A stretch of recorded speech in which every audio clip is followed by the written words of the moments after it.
गुरु गोबिंद सिंह जी का जन्म 22 दिसंबर 1666 ईस्वी को पटना की पवित्र धरती पर पिता गुरु तेग बहादुर जी और माता गुज्जर कौर जी के घर में हुआ, जहां आजकल गुरुद्वारा तख्त श्री पटना साहिब स्थित है। गुरु जी के जन्म के समय पिता गुरु तेग बहादुर जी धर्म का प्रचार और मानवता के भले के लिए असम के दौरे पर गए हुए थे। गुरु जी का बचपन में नाम गोविंद राय रखा गया। गुरु जी के 5 साल मामा कृपाल चंद की देखरेख में बीते। छोटी उम्र में गुरु जी नकली युद्ध किया करते थे और उनके खिलौने तीर कमान और अस्त्र शस्त्र हुआ करते। गुरु तेग बहादुर जी 4 साल बाद पटना साहिब में लौटे और तब उन्होंने अपने पुत्र के दर्शन किए। सन 1672 ईस्वी में गुरु जी परिवार समेत पंजाब के आनंदपुर साहिब में आकर रहने लगे, जिस स्थान का नाम पहले चक नाम की हुआ करता था। यहाँ आकर बालक गोविंद राय ने घुड़सवारी सीखी, शस्त्र चलाने सीखे, साथ ही गुरमुखी, फारसी, संस्कृत और अन्य भाषाओं का भी ज्ञान प्राप्त किया। 1675 में कश्मीरी पंडितों का एक दल गुरु तेग बहादुर जी से मिलने आनंदपुर आया। उन्होंने गुरु जी के सामने औरंगजेब द्वारा जबरदस्ती उन्हें मुसलमान बनाए जाने की शिकायत की और इस विषय में कुछ करने की गुहार लगाई। इतना सुनकर गुरु जी ने कहा कि हिंदू धर्म की रक्षा के लिए किसी महान व्यक्ति के बलिदान की जरूरत है। उस समय 9 वर्षीय बालक गोविंद राय अपने पिता के साथ ही बैठे थे। उन्होंने पिता से कहा, इस महान कार्य को करने के लिए उनसे अधिक महान और कौन हो सकता है। अगर बलिदान देकर इस समस्या का हल निकल सकता है तो फिर आप ही पिताजी अपना बलिदान देकर इन पंडितों की धर्म की रक्षा करें।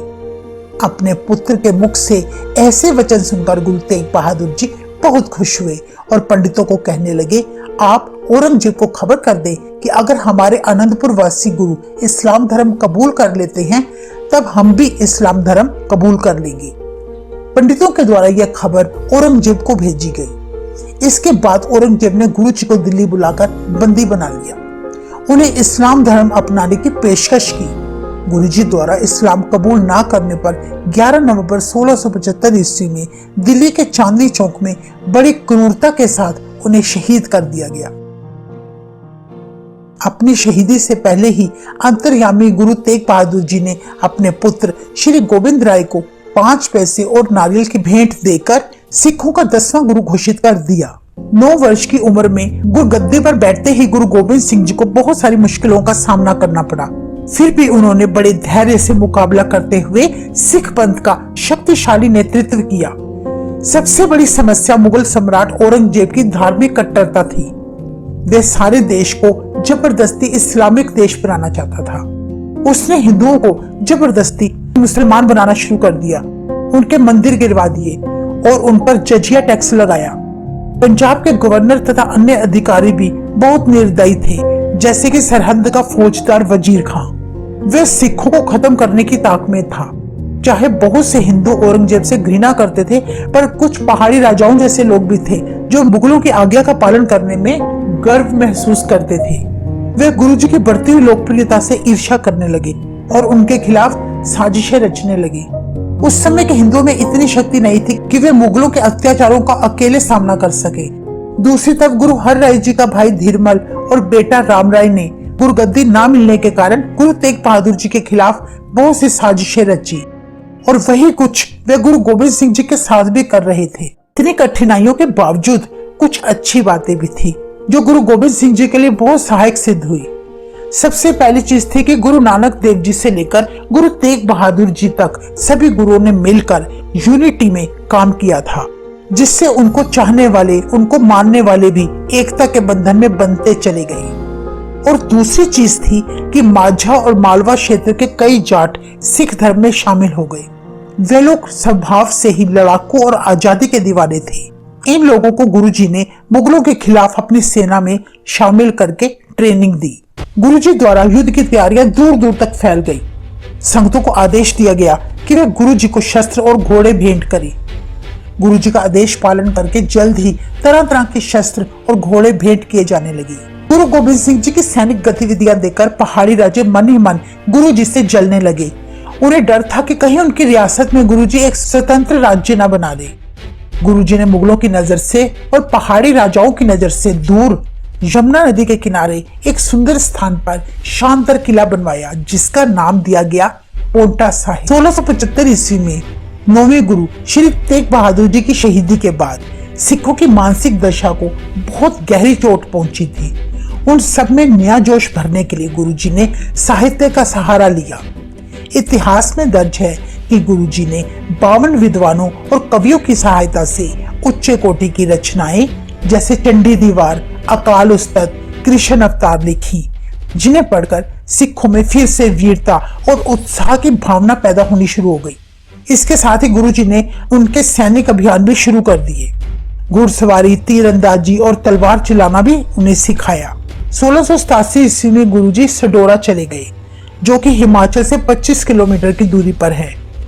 वहां उनकी मुलाकात एक पीर, जिसका नाम पीर बुद्धू शाह था, उनसे हुई। गुरुजी के विचारों से वह इतना प्रभावित हुआ कि वह उनका श्रद्धालु बन गया। पीर के जरिए गुरुजी की शरण में 500 पठान आ गए, जो कि बेरोजगार थे। गुरुजी ने उन्हें अपनी सेना में शामिल कर लिया और उन्हें रेगुलर सैलरी भी दी जाने लगी। कुछ इतिहासकारों का मानना है कि गुरु गोबिंद सिंह जी के 3 विवाह हुए थे। पहला विवाह 10 साल की उम्र में माता जीतो जी के साथ 1677 ईस्वी में हुआ, जिनसे उन्हें 3 साहिबजादे जुझार सिंह जी, जोरावर सिंह जी और फतेह सिंह जी हुए। और दूसरा विवाह 17 साल की उम्र में माता सुंदरी जी के साथ 1684 ईस्वी में अनंतपुर साहिब में हुआ, जिनसे उन्हें बाबा अजीत सिंह जी की प्राप्ति हुई। और तीसरा विवाह 1700 ईस्वी में माता साहिब कौर जी के साथ हुआ। बहुत से सिख इतिहासकारों के अनुसार गुरु गोबिंद सिंह जी का केवल एक ही विवाह हुआ था और उनकी पत्नी थी माता जीतो जी।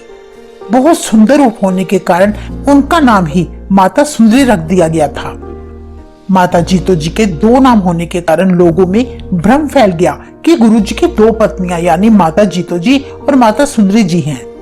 और इतिहास में गुरु जी की तीसरी पत्नी माता साहिब कौर जी का जो जिक्र आता है, गुरु घर की सेवक होने के नाते उनकी गुरु घर के प्रति बहुत श्रद्धा थी, जिसके कारण उनके पिताजी अपनी पुत्री माता साहिब जी का रिश्ता गुरु जी के पास लेकर आए थे, परंतु गुरु जी ने सत्कार सहित वे विवाह करने से मना कर दिया और कहा कि वे तो पहले से ही विवाहित हैं। माता साहिब जी ने गुरु घर से अपने घर जाने के लिए मना कर दिया, क्योंकि वे गुरु घर में ही रहना चाहती थी। इसलिए गुरु जी ने उनके साथ विवाह तो नहीं किया, परंतु उन्हें गुरु घर में रहने की इजाजत दी थी। और गुरु जी द्वारा माता को बाद में खालसा की माता का दर्जा दिया गया। गुरु जी की बढ़ती लोकप्रियता से बड़े बड़े राजे गुरु जी से ईर्ष्या करने लगे और रात दिन उनके खिलाफ साजिशें रचने लगे, जिसके चलते पहाड़ी राजा भीमचंद और गुरु जी के बीच भंगानी का युद्ध हुआ। यह स्थान पोंटा साहिब से कुछ ही दूरी पर था। इस युद्ध में भीमचंद की बहुत बुरी हार हुई और जबरदस्त जीत हासिल करके सिखों का आत्मविश्वास और अधिक बढ़ गया। गुरुजी ने सीमित साधनों के बावजूद भी इतनी विशाल सेना को हराकर सैनिक कुशलता का सबूत पेश किया। इस युद्ध के बाद पहाड़ी राजाओं ने खास तौर से भीमचंद ने गुरुजी के साथ समझौता कर लिया तथा गुरुजी के साथ मिलकर मुगलों के खिलाफ नादौन का युद्ध भी जीत लिया। कहा जाता है कुछ समय बाद भीमचंद और कुछ पहाड़ी राजाओं ने गुरुजी से विश्वासघात करके मुगलों के साथ फिर से समझौता कर लिया। गुरुजी ने तो उन राजाओं के मन में देश प्रेम और एकता की भावना जगाने की बहुत कोशिश की थी, परंतु नादौन में हुए युद्ध के बाद उनके द्वारा किए गए धोखे से गुरुजी ने तब फैसला कर लिया कि अकेले ही कोई शक्तिशाली संगठन बनाकर उनको मुगलों से मुकाबला करना ही होगा। इसलिए उन्होंने 30 मार्च 1699 ईस्वी को अनंतपुर साहिब पे खालसा पंथ की स्थापना की। खालसा का अर्थ है शुद्ध यानी पवित्र व्यक्तियों का संगठन, जो जात पात और ऊंच नीच का भेदभाव ना करके पवित्र, सच्चा और धर्म अनुसार जीवन बिताता है और अत्याचारियों के विरुद्ध शस्त्र उठाने की हिम्मत भी रखता है। इसलिए गुरुजी ने 5 प्यारों को अमृत पिलाकर अपना सिख बना लिया और उन 5 के हाथों अमृत पीकर खुद भी गोविंद राय से गुरु गोबिंद सिंह जी बन गए। हजारों की संख्या में लोग उस दिन अमृत पान करके गुरु जी के सिख बने। इस प्रकार गुरु जी ने अपनी विशाल सिख सेना तैयार कर सपन बनने के बाद भी पहाड़ी राजे गुरु जी की बढ़ती शक्ति बर्दाश्त ना कर सके। उन्होंने गुरु जी की शक्ति को दबाने के लिए एक के बाद एक युद्ध करने शुरू कर दिए। यह सारे युद्ध 1700 से शुरू होकर 1703 ईस्वी तक चले। इतने युद्ध करने के बाद भी वे गुरु जी को कभी हरा न सके। लगातार मुंह की खाने के बाद उन्होंने सन 1704 में औरंगजेब से सहायता मांगी। औरंगजेब तो पहले से ही गुरु गोबिंद सिंह जी का वैरी था। उसने सरहंद के फौजदार वजीर खान के नेतृत्व में एक विशाल सेना तैयार करके मई 1704 ईस्वी को पहाड़ी राजाओं के साथ मिलकर अनंतपुर साहिब के किले को चारों ओर से घेर लिया। यह घेराबंदी दिसंबर 1704 तक चली। गुरु का जो भी सिख किले से बाहर निकलकर आता उसे मुगलों द्वारा मार दिया जाता था। सो किले में बंद सिख भूख प्यास से मरने लगे, क्योंकि वहां मौजूद खाद्य सामग्री भी धीरे धीरे समाप्त हो गई थी। इस मुश्किल घड़ी में गुरु जी के 40 सिख गुरु जी को अपना रिजाइन देकर आनंदपुर का वह किला छोड़कर चले गए। तब भी गुरु जी बड़े धैर्य से मुसीबतों का सामना करते रहे। औरंगजेब चाहता था कि गुरु गोबिंद सिंह जी को इतना मजबूर कर दिया जाए कि वे उसकी हर बात सिर झुकाकर कबूल कर लें, परंतु वे गुरु जी का मनोबल तोड़ने में कामयाब न हुआ। गुरु जी बड़ी दिलेरी और हौसले के साथ मुकाबला करते रहे। दूसरी तरफ शत्रु लड़ लड़कर थक चुके थे। इस पर मुगल सेनापति ने कुरान और पहाड़ी राजाओं ने गाय की सौगंध खाकर गुरु जी को विश्वास दिलाया कि अगर वे किला छोड़कर यहाँ से चले जाएंगे तो उन्हें सुरक्षित बाहर जाने दिया जाएगा।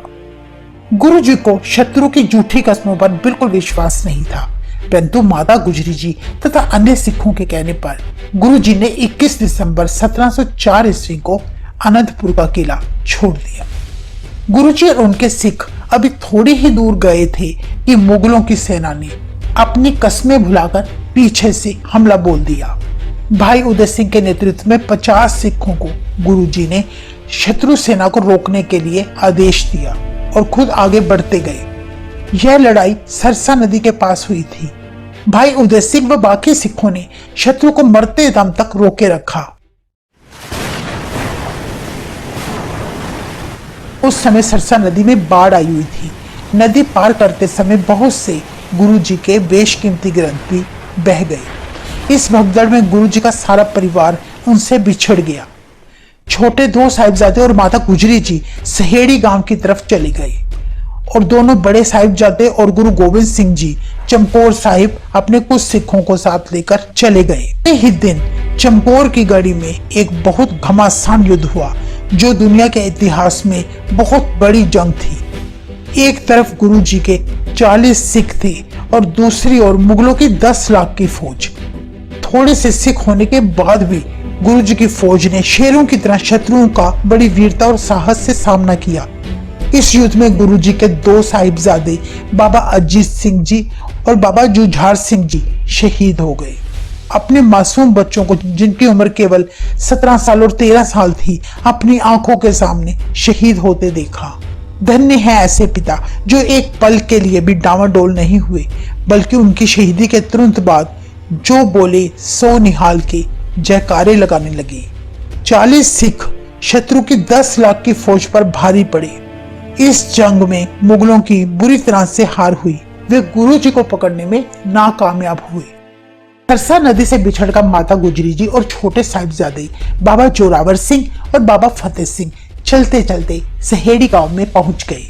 उस समय कड़ाके की ठंड थी। माता जी की मुलाकात अपने पुराने रसोइये गंगू ब्राह्मण से हुई, जो उन्हें अपने घर ले गया। माता जी ने गंगू पर विश्वास किया, परंतु गंगू ने माता जी के कीमती गहने चुराकर और उन्हें धोखे से मुगलों के हवाले कर दिया। मुगलों ने माता जी और छोटे साहिबजादों को कड़ाके की ठंड में एक ठंडे बुर्ज यानी तय खाने में कैद कर दिया। छोटे साहिबजादों को जबरदस्ती इस्लाम धर्म कबूल करने के लिए उन्हें तरह तरह के लालच दिए गए, परंतु वे गुरु गोबिंद सिंह जी के पुत्र होने के नाते टस से मस न हुए, बल्कि हंसते हंसते शहीद होने के लिए तैयार हो गए। मुगलों ने 27 दिसंबर 1704 ईस्वी को छोटे साहिबजादों को बड़ी बेरहमी से जिंदा ही दीवार में चिनवा दिया। यह खबर सुनते ही माता गुजरी जी ने भी अपने प्राण त्याग दिए। छोटे साहिबजादे और माता गुजरी जी की यह दुखद खबर जब गुरु जी को कुछ दिन बाद मिली तो उनके मुख से निकला, तेरा पाना मीठा लागी। यह कहकर गुरुजी माछीवाड़ा के जंगलों की ओर चल पड़े, जहां जाकर उन्होंने अत्यंत दुख सही। यह समय ऐसा था जब गुरुजी बिल्कुल अकेले रह गए। ना उनके पास उनका कोई सिख, ना ही उनका कोई परिवार बचा था। सभी शहीदी प्राप्त कर चुके थे। इसलिए गुरु गोबिंद सिंह जी को सरबंसदानी कहकर पुकारा जाता है, क्योंकि उन्होंने अपना सारा परिवार देश दुनिया के भले के लिए न्योछावर कर दिया। वैराग से भरकर तब गुरु जी ने उसी स्थान पर मित्र प्यारे नु हाल मुरीदां दा कहना शब्द की रचना की थी। वजीर खान ने गुरु जी को ढूंढने के लिए हर स्थान अपने जासूस फैलाए हुए थे।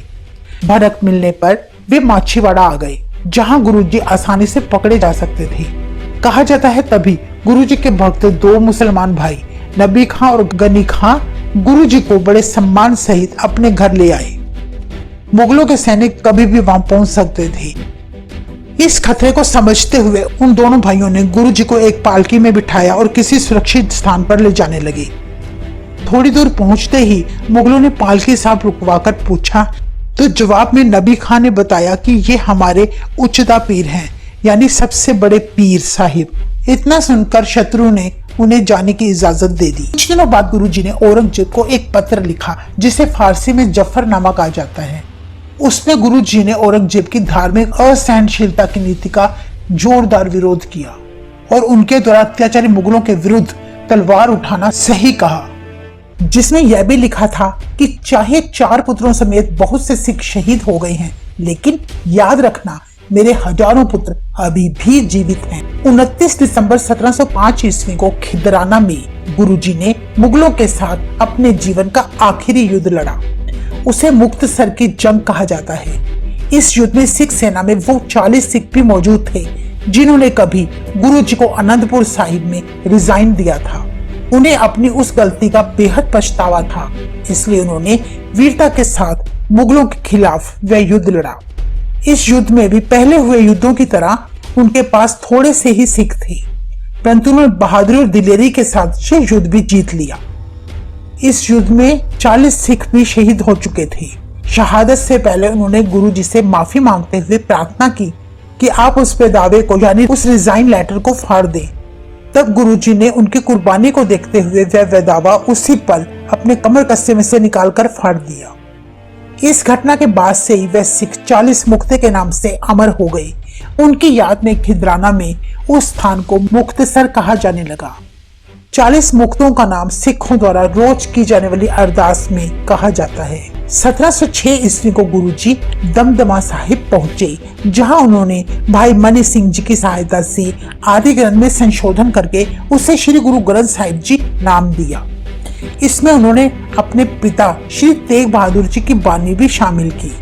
1707 ईस्वी में औरंगजेब की मृत्यु के बाद उनका बेटा बहादुर शाह नया राजा बना। बहादुर शाह को राजा बनाने में गुरुजी ने उसकी बहुत सहायता की थी। गुरुजी सभी से एक जैसा प्रेम करते थे। संत स्वभाव होने के कारण उनके मन में किसी के लिए भी कोई वैर नहीं था। तभी उन्होंने बहादुर शाह की मदद की, यह जानते हुए भी कि वह क्रूर शासक औरंगजेब का बेटा है। गुरुजी ने बहादुर शाह और उसके भाइयों के बीच हुए उत्तराधिकारी संबंधी युद्ध में उसकी बहुत मदद की थी। तभी से बहादुर शाह और गुरुजी के अच्छे संबंध बन गए। 1708 ईस्वी में गुरुजी नांदेड़ महाराष्ट्र में चले गए। तब उनकी मुलाकात माधवदास नामक बैरागी से हुई।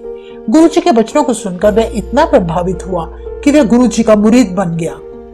गुरुजी ने उसे अमृत पान कराकर उसका नाम रखा बंदा सिंह बहादुर। तब गुरुजी ने उसे पंजाब जाने का आदेश दिया।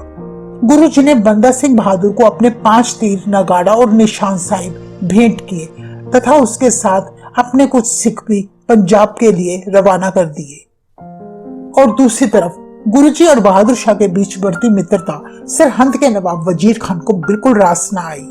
उसने अपने 2 पठानों को गुरुजी को मारने के लिए नांदेड़ भेज दिया। एक शाम जब गुरुजी अपने कक्ष में विश्राम कर रहे थे तो एक पठान ने मौका देखते ही गुरुजी पर चाकू से 2 वार किए। गुरुजी ने उसी पल उस पठान का सिर धड़ से अलग कर दिया, परंतु गुरुजी बहुत जख्मी हो चुके थे। उसी पल दूसरे पठान को गुरुजी के सिखों ने भी मार गिराया।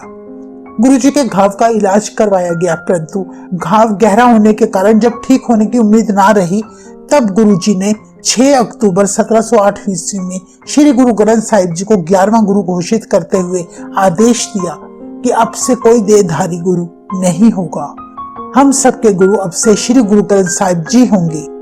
7 अक्टूबर 1708 ईस्वी को गुरु गोबिंद सिंह जी सदा के लिए ज्योति ज्योत समा गए। यह स्थान आजकल तख्त सचखंड श्री हजूर साहिब कहलाता है।